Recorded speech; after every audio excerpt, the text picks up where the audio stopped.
સામે તમે જુઓ તો 4 સ્વિચ અને 4 હોલ્ડર આપેલ છે અને તમે આમ ઊભી લાઈનમાં જુઓ તો 7 સ્વિચ અને 7 હોલ્ડર આપેલ છે. તેનું વાયરિંગ આપણે પાછળ કરેલું છે તે આપણે સમજાવીશું. તેનું વાયરિંગ છે જેમ કે આપણે જોઈ શકો છો કે સ્વિચના પહેલાં આપણે તેના છેડા જોઈ શકીએ. પહેલી લાઈનનો પહેલો સપ્લાયનો છેડો છે, આ બીજી લાઈનનો સપ્લાયનો છેડો, આ ત્રીજી લાઈનનો અને આ ચોથી લાઈનનો છેડો આપેલ છે. આપણે તેમાં દરેક લાઈનમાં આપેલ છે અને તેના સ્વિચના નીચેના ટર્મિનલમાં આપણે ફેઝ આપેલ છે.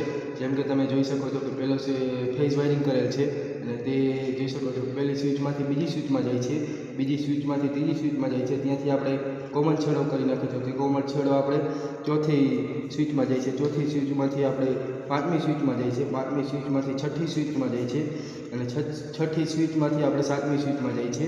તેમજ આપણે સ્વિચના ઉપરના ટર્મિનલમાં આપણે ફેઝ આપેલ છે જેનો છેડો ડાયરેક્ટ હોલ્ડરમાં જાય છે.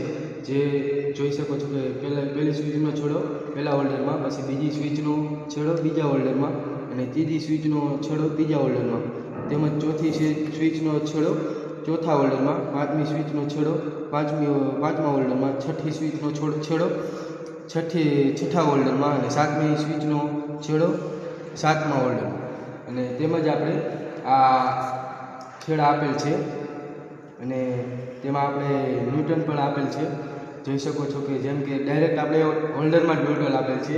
જેમ જોઈ શકો છો કે આ બ્લેક છેડો છે તે આપણે ન્યૂટ્રલનો રાખેલ છે અને જોઈ શકો છો કે પહેલાં આ છેડો પહેલો ન્યૂટ્રલ છેડો પહેલા હોલ્ડરમાં જાય છે, ત્યાંથી જોઈ શકો છો કે બીજા હોલ્ડરમાં જાય છે, ત્યાંથી આ ત્રીજા હોલ્ડરમાં જાય છે, તેમજ આ ચોથા હોલ્ડરમાં જાય છે, આ પાંચમા હોલ્ડરમાં જાય છે, તેમજ આ છઠ્ઠા હોલ્ડરમાં જાય છે અને તેમજ આ સાતમા હોલ્ડરમાં જાય છે.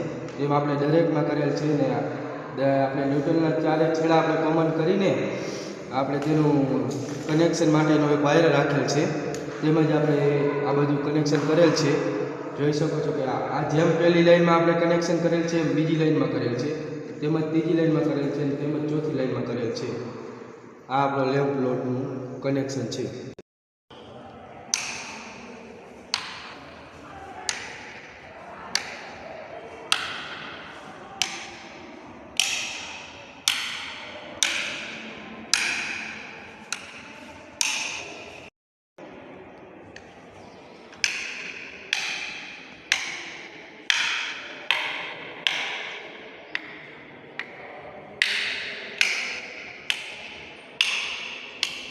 લેમ્પ લોડનો ઉપયોગ કરવામાં આવે